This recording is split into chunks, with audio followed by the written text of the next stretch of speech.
All right, I'm Chris Avina with American Outdoor News. Today we are here with the rising star in the country music scene, Brei Carter. Brei, it's such a pleasure to meet you. Thank you so much, Chris. Thank you for having me here with you. We're at a great event. I mean, good stuff all day today. So, a little of your background. You joined the military, you got out, and you went back in. Yes. So initially I was in the military. I went and enlisted, and I was so gung-ho. I'm like, oh my goodness, I want to jump out of planes. I want to be a drill sergeant. They're like, Carter, you're going to be an officer. Went back to school, joined ROTC, and then I got my commission as an officer. I tell people, you know what, I'm a God lover. I love my country. There's no place like America. So, yeah, I'm all for it. So growing up in Louisiana, you grew up around guns. You were always... So you weren't unfamiliar when you went into the military? No, I mean, in Louisiana, I truly am a country girl. I mean, my grandfather, my uncles, I mean, my whole family, I grew up shooting guns, so it's not new to me. I'm not afraid either. So you grew up in Louisiana, you grew up in the outdoors, you sang in the church choir. How do you become a country singer? You know what? That's a good question, Chris. Country has always been in my blood. Country music. I grew up listening to country music. I grew up listening to gospel, R&B, soul, rock, so literally everything. But country music really spoke to my heart, to my soul. It tugged on me, and I knew that that was the route that God was leading me to do, and I just had to follow my dreams. So you're not exactly country. You're a little popish. Oh, okay.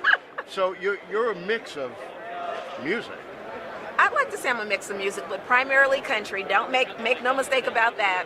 I grew up listening to traditional country, you know, like Dolly Parton, Loretta Lynn, Patsy Cline, the late Mr. Charlie Pride also. I grew up listening to Aretha Franklin, so I think in my voice it's a little different. You'll probably hear some of those southern roots too with the gospel and the soul in there, but it definitely primarily is country. If I could add the fiddle to everything in my music, I would do it. Well, I have a fiddle player for you. We'll talk about that later. Let's do it. So, your background, you went to school, you got your bachelor's, you got your master's, you got your doctorate, and you joined the Army. All of the above. So education was definitely big in my family. My mom just instilled, you know, education is something that no one can take away from you. And then I did what I needed to do, and people say the theology doctorate.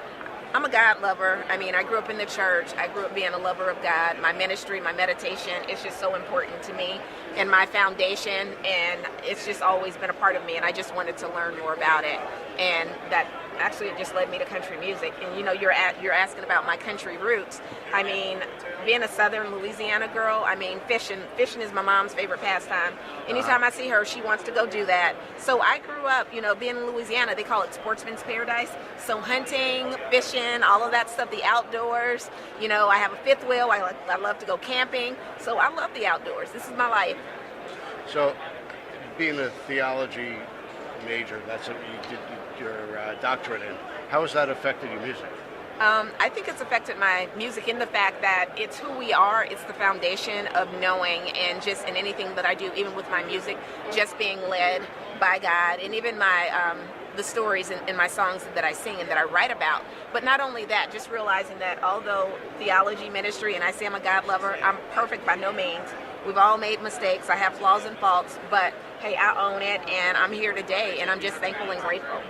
So, with everything you have going on, how'd you end up at Underwood Ammo?